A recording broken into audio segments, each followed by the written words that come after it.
शहर से दूर एक छोटा सा गांव था, बनखेड़ी। वहां पुराने जमाने की हवेलियां, मिट्टी के घर और घने पेड़ थे। इस गांव की सबसे पुरानी हवेली थी ठाकुर हवेली, जो अब खंडहर बन चुकी थी। कहते हैं कि वहां कुछ भयंकर हुआ था वर्षों पहले, पर आज कोई उस बारे में खुलकर बात नहीं करता। संध्या, एक 22 वर्षीय लड़की, अपने माता पिता की मौत के बाद शहर से वापस बनखेड़ी लौटी। उसे अपने दादा की पुरानी हवेली विरासत में मिली थी। वह शहर की भीड़भाड़ और अकेलेपन से थक चुकी थी और सोचा कि शायद गांव की शांति उसके लिए ठीक होगी। संध्या जब हवेली पहुंची तो उसे जगह जाले, धूल और सन्नाटा मिला। पर एक कमरा ऐसा था जो बिल्कुल साफ था, दादी का कमरा। उस कमरे में एक अलमारी थी और उस अलमारी में थी एक पुरानी लेकिन सुंदर गुड़िया। लाल फ्रॉक, काले घुंघराले बाल और नीली आंखें। गुड़िया के होठों पर हल्की मुस्कान थी। संध्या को वह गुड़िया प्यारी लगी। उसने उसे अपने पलंग के पास रख लिया। रात को पहली बार उसे कुछ अजीब सुनाई दिया। एक धीमी सी सिसकी, जैसे कोई बच्ची रो रही हो। किसी पड़ोसी के घर से आ रही होगी, संध्या ने सोचा। लेकिन यह सिसकी रात को ठीक 3 बजे आई थी। अगली रात भी वही समय, वही सिसकी, और इस बार जरा ज्यादा स्पष्ट। संध्या की नींद एक बार फिर उसी रहस्यमयी सिसकी से टूटी। घड़ी ने ठीक 3 बजे का समय बजाया और कमरे में एक अजीब सी ठंडक भर गई। उसने कांपते हुए कंबल लपेटा और कान लगाए। आवाज अब और पास से आ रही थी। वो धीमे कदमों से उठी और अपने कमरे के कोने में रखी गुड़िया की तरफ देखा। गुड़िया की आंखें, जो पहले उसे सामान्य लगी थीं, अब जैसे उसमें झांक रही थीं। नहीं, यह मेरा वहम होगा, संध्या ने खुद को समझाया। लेकिन जब वह अलमारी की तरफ बढ़ी तो एक झटका सा लगा। गुड़िया अब अलमारी में नहीं थी। वह पलंग के किनारे बैठी थी। ये कैसे हो सकता है? संध्या के होंठ सूख गए। वह गुड़िया को उठाकर दोबारा अलमारी में रखाई और दरवाजा बंद करके भारी किताबें उसके आगे जमा दी। अगली सुबह वह सीधे गांव की सबसे बुजुर्ग महिला रामप्यारी दादी के पास पहुंची। दादी, क्या ठाकुर हवेली में कुछ अजीब हुआ था? पहले उसने धीमे स्वर में पूछा। रामप्यारी दादी का चेहरा फक पड़ गया। उन्होंने संध्या का हाथ पकड़ा और धीरे से पूछा, क्या तूने गुड़िया को देखा? संध्या चौंक गई। हाँ, पर आपको कैसे पता? रामप्यारी दादी की आंखें भर आईं। उस गुड़िया से मत खेल बेटा, वो रोती है, और जब वो रोती है तो किसी की जिंदगी उजड़ती है। संध्या का दिल धड़क उठा। उसने दादी से पूरी बात जाननी चाहिए। रामप्यारी दादी ने कांपती आवाज में कहना शुरू किया। बहुत साल पहले ठाकुर साहब की पोती कविता उस हवेली में अपने माँ बाप के साथ रहती थी। उसे गुड़ियों से बड़ा लगाव था। एक दिन मेला देखकर लौटते समय एक साधु ने उसे वो गुड़िया दी। बोला, इसमें तुम्हारी तसल्ली है, लेकिन इसे अकेला मत छोड़ना। कविता ने उसे अपना सबसे प्यारा दोस्त बना लिया। लेकिन कुछ ही दिनों में हवेली में अजीब घटनाएं होने लगीं। चीखें, रोने की आवाजें, और फिर एक रात कविता अचानक लापता हो गई।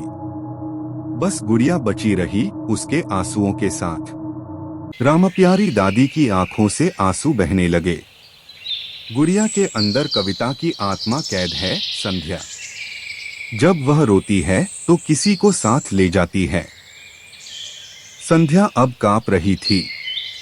डर की एक सर्द लहर उसकी रीढ़ तक दौड़ गई थी। क्या अब संध्या उस हवेली को छोड़ देगी, या वो जानना चाहेगी कि कविता के साथ क्या हुआ?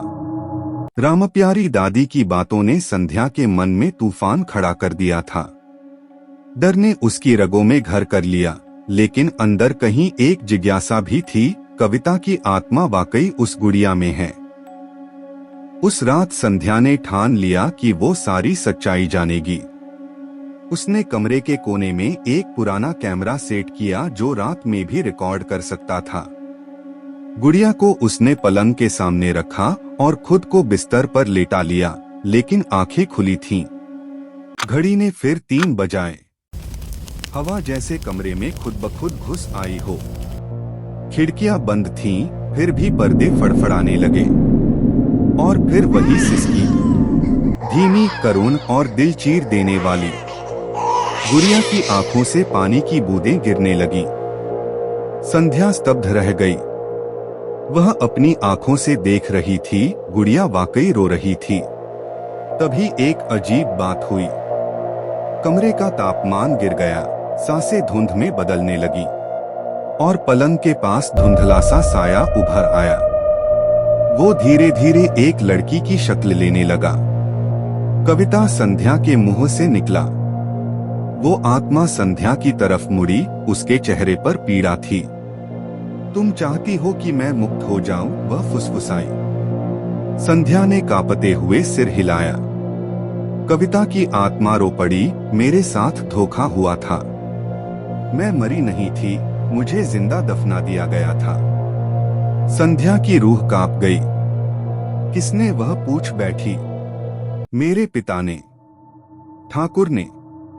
उन्हें लगा मैं पागल हो गई हूं क्योंकि मैं इस गुड़िया से बात करती थी। लेकिन ये गुड़िया मेरी अकेली दोस्त थी। उन्होंने मुझे हवेली के तहखाने में बंद किया और फिर वो दरवाजा कभी नहीं खुला। कविता की आत्मा अब तड़पने लगी। मुझे मुक्ति चाहिए। मेरे शव को खोजो, उसे सही संस्कार दो, तभी मैं चैन पाऊंगी। संध्या ने खुद से वादा किया कि वह कविता को शांति दिलाएगी। अगले ही दिन वह हवेली के पुराने तहखाने की ओर गई, जहां सालों से कोई नहीं गया था। सीढ़ियां टूटी हुई थीं, दीवारें नम और घुटन भरी थीं। लेकिन जब वह सबसे नीचे पहुंची, तो दीवार के एक कोने में उसे ढही हुई ईंटें दिखीं। वहां से एक सड़ीगली हड्डियों से भरी गठरी मिली, साथ में एक छोटी सी फ्रॉक जिस पर क लिखा हुआ था, कविता। क्या संध्या कविता को मोक्ष दिला पाएगी, या हवेली के रहस्य अभी और गहरे हैं? संध्या कांपते हाथों से गठरी को उठाकर तहखाने से बाहर लाई। हवेली की पुरानी चौखटों से होती हुई वह उसे गांव के पीपल वाले श्मशान घाट तक ले गई, जहां अब शायद ही कभी कोई अंतिम संस्कार होता था। उसने पास के पुजारी हरिनारायण बाबा को सारी बात बताई। बाबा पहले तो कुछ कहने को तैयार नहीं थे, लेकिन जब उन्होंने संध्या की आंखों में जिद और सच्चाई देखी तो वे साथ चल पड़े। बाबा ने अस्थियों को देखकर गहरी सांस ली। इनका सही संस्कार जरूरी है, नहीं तो आत्मा भटकती रहेगी। लेकिन बेटी, ये काम आसान नहीं होगा। ऐसी आत्माएं अक्सर जाने से पहले कुछ मांगती हैं। या बदला? संध्या ने डर के साथ पूछा। बदला किससे? बाबा ने जवाब नहीं दिया। उन्होंने विधि शुरू की। घंटियां बजीं, मंत्रोच्चारण हुआ और अग्नि जलाई गई।